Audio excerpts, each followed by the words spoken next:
Over the past 2 weeks, I got a little bit addicted to Dying Light the Beast, the latest release from Techland, and to be honest, the first time I heard that they will be doing a continuation of Kyle Crane's story as a DLC, which then got expanded into a full game, I was a little bit suspicious if they were actually trying to bank on nostalgia, being that, well, Dying Light 1 for a lot of us is still a fan favorite game, and, well, Kyle Crane is Kyle Crane. But as I started playing it, I was pleasantly surprised because it's not just a DLC, but rather a really fun title where they return to its roots and more grounded gameplay. What do I mean by that? Well, in Dying Light 2 things were sort of a lot more forgiving and easier, like the night itself, fighting volatiles and so on. So that element of danger was not as strong as it was in the first title, where going out during the night was, nothing something you can do without being ready to be absolutely pummeled by volatiles themselves. You also had access to a lot more tools, including a glider, much bigger map, more vertical spots on tall buildings and so on. And don't get me wrong, I enjoyed it, but lowering the danger definitely played a huge role. Gameplay was nice, story was, meh, and even the whole faction system and characters you meet didn't really feel believable in a sense of being in this infected filled post-apocalyptic world. This is honestly where the Beast shines, because it brings you back onto the streets. Walkers being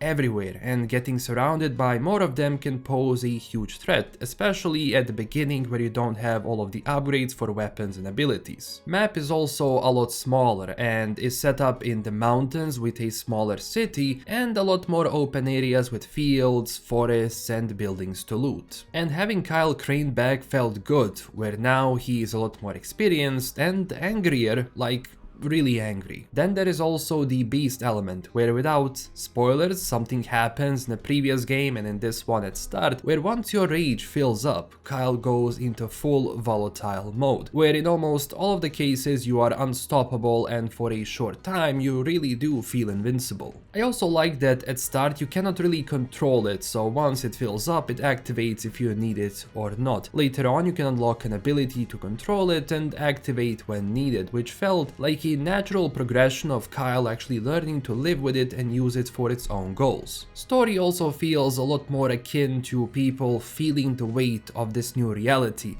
Danger is always lurking and just makes for a more believable atmosphere. But by far the best things are the nights, as they are, I think, even more dangerous than in DL1. Regardless of the difficulty, if a volatile gets to you, you can maybe get one, but if you are swarmed by 2 or 3 of them, it's guaranteed you will lose. So as the sun goes down and I'm far away from my safe spot, anxiety starts kicking in and you drop everything just to go to bed and continue playing in the morning. It's brutal and I love it. Also, when it's night outside, it's really dark, like they were not playing, not sort of dark, but you cannot really see anything without a flashlight or a light source, which makes exploring underground areas or points of interest much more engaging. Speaking of gameplay, as I mentioned before, map is smaller, but it's packed with points of interest or, well, dark zones, where you go in to gather resources which you will use to craft utilities, weapons, and upgrade said weapons, utilities, and various other blueprints, all the way to legendary quality, which increases its damage and stats, something similar to what they were doing in previous games. One change I noticed is that these areas don't have volatiles in them like during the day, or well, majority doesn't. You can still run into a cave where they chill, during the day, but as I remember in Dying Light 2, a lot of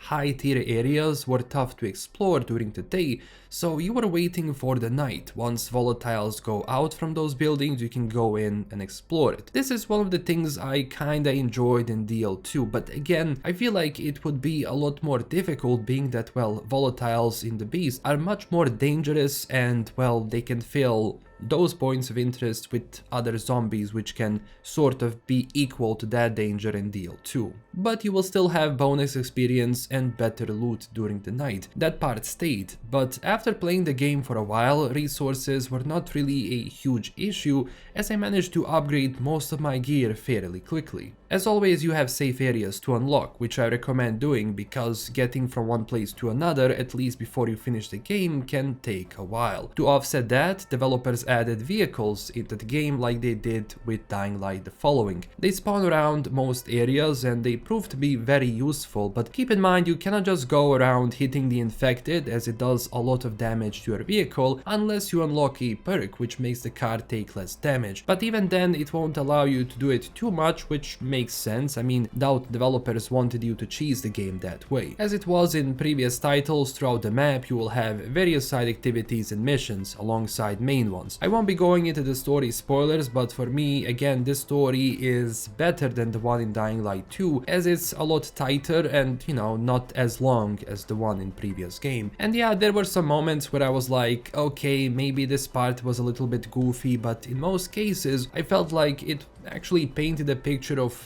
this world a lot better than, for example, Dying Light 2 did. And I know I kept, you know, going back to DL2, but it's just how I saw things in the game and how I saw like people reacting to the world around them, and how I felt like in Dying Light 2 those things were kinda not as present as here. Characters are interesting. Honestly, a lot of side missions had some plot twists that I enjoyed, sort of delving into the mistakes people make and how they deal with all of those mistakes. I also like how Kyle reacts to all of that. I mean, very straightforward, I mean, goes well with his character. Combat is very crunchy in terms of how enemies react to those hits, and I won't lie, one of my favorite weapons is a two-handed hammer, where you can really feel the strength of that hit. Even when you fight the goon, for example, and he swings that big weapon of his and it just flies really close to your head, it's just awesome. They absolutely nailed that effect. But if I do remember correctly, that effect was sort of present in DL2 as well, which is very nice to see it back here because it worked. Of course, there are other infected like the bomber, gas tank, runners and so on. Variety is definitely there. Of course, some of the things which were present in previous games are not, so it sort of changes the dynamic of the night, where during the night, obviously the most dangerous and most, well, important enemies that are going to be present are volatiles, where previously you were sort of able to navigate them. Now they feel a lot more natural because they can be everywhere. Also, weapons you choose, including pieces of outfit or armor if you want to call it like that, gives you different bonuses. So if you're going for a more parkour fighting style, there are bonuses for it. Or maybe you want to get better with ranged weapons because, you know, the beast makes guns, shotguns, assault rifles and snipers a lot more present. You won't be able to use, you know, those forever unless you farm for a lot of resources basically to make ammo, but considering that human enemies have weapons, in a lot of cases dealing with them that way is just a lot easier, especially the shotgun, which finally does damage like a shotgun would, so it's very satisfying to use it. Although if an enemy has a shotgun as well, he's going to take a lot of HP from you. When you shoot you will attract attention, but it's a nice trade-off, being that, well, it does, you know, clear everyone basically, and it does huge amounts of damage, especially if you find legendary ranged weapons. But the best addition is again being turned into the beast. So Kyle then does insane things, and doing finishers on a huge zombie was really good, you know, showing how strong he actually becomes. Just keep in mind, don't go out thinking that other volatiles will take those hits easily, especially on higher difficulty. They won't. I made that mistake. I went out during the night, I was like, I have the beast mode, I'm safe. Well, you can actually hear my friend laughing as I was running for my life.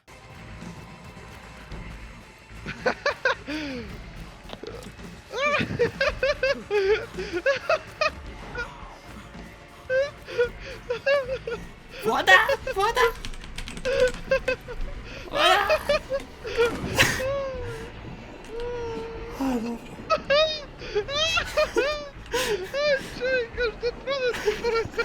They also kept the goofiness of Easter eggs, so you can find all sorts of weapons, including some returning weapons from previous games like the Excalibur, but also just finding various stuff around the map was really satisfying, and they really played around with those Easter eggs, which is always nice to see, but that's something that Techland, I think, always does. Also, grappling hook is back in the beast like always, but I don't know how to feel about it. Sometimes I felt like it's a little bit iffy. I think the major issue is not being able to grapple to stone. Well, stone rocks outside of the city, you are able to, you know, use them inside the city on the stone like pieces of buildings, which was okay, You know, even upgraded, I felt like some work on this should be done with future updates. Although by the time this video out, it's maybe even fixed, who knows. Speaking of graphics and optimization, out of the box with the release version, game was running kinda decent. You can actually see the settings I'm using and sort of frame rate I'm getting with 1440p and 3070 Ti alongside 5800X and 32 gigs of RAM.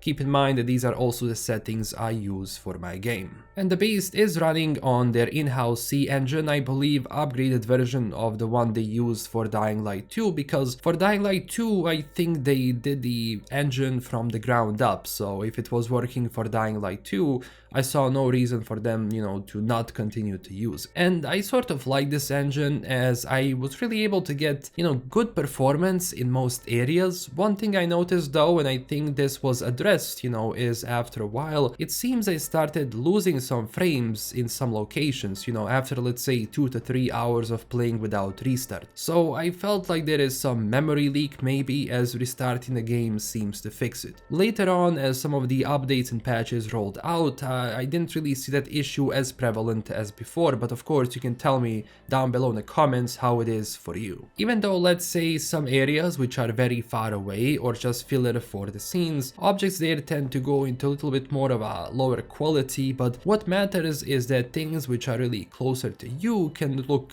really sharp, again depending on if you're using native, if you're using the upscalers and so on. It really is sort of for you to play around with settings to see which one works the best for you, because most of the time when you're gonna be using any sort of upscaling, etc, the trees and the leaves when they move around with the wind are always going to be a little bit muddy. But honestly, some of the settings I used here, they do the job really well, and most importantly it runs decently well, so I wasn't having issues with frames at all. As of making this video, ray tracing is still not available in the game. Developers decided to push it later on in an update when it's ready, and I think it's a solid decision because in a lot of cases having unoptimized ray tracing can lead to further issues, and it definitely got the performance, so even without it I didn't really care much, as for me the game looked good and graphics do the job alongside the visual aesthetics and how they play around with different light sources. Same goes for sound design and music, pretty similar to what we had before, no complaints on that side. Infected make terrifying sounds during the nights, when you fight, you know, the punchiness is there, you feel those hits. Music is also not annoying. I actually felt like in some places the music was actually really awesome, like it was really adding up more to the atmosphere, especially around some boss fight sequences, because they're enhanced by that music, and they're enhanced in a very, how would I say, nice way, where it doesn't feel out of balance or out of style or too low or too loud. Like they really nailed that part of the game, which is a plus for me. Sometimes though I felt like music gets a little bit too loud even though I lowered the settings, and it's just 1 or 2 tracks. Like for example, when you start the game you go up on a building and some random music whip sounds, like it tends to go a little bit up to peak, which I was like, I did actually lower the volume and it still felt a little bit loud. So maybe some of those things can be balanced a little bit more, but the rest is fine for me personally. So what about bugs? Well, at start there were quite a few of them, to be honest. One of them which was prevalent was in co-op, where if we went to sleep some had night, some had day, or well, it was day for them, but in the game it was still registered as the night, so volatiles were out, and if you thought you were safe you were wrong. It seems that issue was actually fixed later on, as we did not experience it all that much, and to be honest I only had that issue in co-op itself, never as I was playing alone. Besides that, rain was a major issue as it continued for some in our session even when we were inside of buildings. Another problem which we didn't see anymore after recent updates, but you can let me know down below if you're still having these issues. Of course, some glitches here and there happens when you climb, when you jump to certain obstacles, nothing major. I did hear that some people are actually having issues with some missions being soft locked. We personally, as we played, because sometimes we played on different saves from different people, we haven't really experienced any of that, as we were able to progress throughout missions easily, even as I said, switching between different saves from other people depending on who was actually hosting the game that day. Testing it out amongst ourselves proved like without those issues, so that was our experience. Keep in mind that this experience was on PC. I haven't played the game on console, so you might want to look specifically for, you know, those reviews reviews if you want to talk about bugs and your experience there on Xbox or PlayStation. So in the end, do I recommend it? Yes, I do recommend Dying Light the Beast, I really do. I mean, I enjoyed the game, it was fun both solo and with my friend. It's a lot closer to Dying Light 1, which in terms of gameplay formula and sort of the style, I felt like this horror element is a lot more prevalent here, which makes for a more complete experience. We got around 40 to 50 hours of gameplay overall, but you can still go back to it and just go around the map, do different things without spoiling some stuff and still have fun. I honestly remember in DL2 after a while, to be honest, I got tired of just doing the quests and story because it, started just dragging out a bit more. Which, it was hit or miss here and there, but it seems like in Dying Light the Beast, like again, the story itself is shorter, but I feel like it was a lot more worth because, well, we were sort of like saying, okay, is this going to be the end of the story? And it sort of was. And because this is one of the rare games where all of my friends actually play it, I mean, personally, all of them, including me, are more akin to Dying Light 1, so this title felt more like what we wanted from the franchise. It will be interesting to see how this progresses further in some sequels when they eventually do them, but you can sort of feel that in some cases, yes, this wasn't like a huge game in a sense, but they still made it to the point where I said, okay, my $60 is justified here. I had enough fun and they were sort of doing the game that I personally wanted them to do in like how, Kyle behaves, how zombies behaves, how gameplay formula works against volatiles and so on. So on that sense, honestly, for us, this was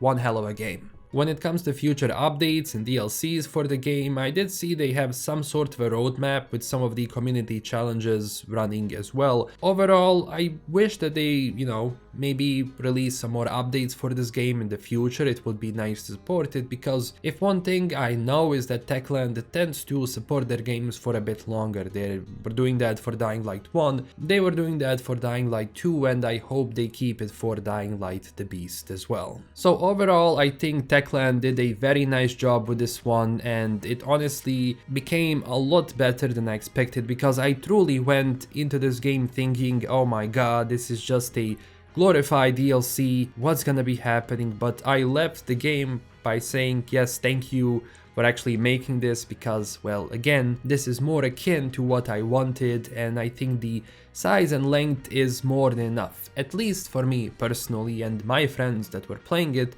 were also very happy. So that's it for this video. Thank you for watching. If you enjoyed this, consider liking and subscribing for more. Also join our community on Twitter and Discord, and huge thanks to my current Patreon supporters. This is LKM signing out, and stay classy everyone. Bye bye.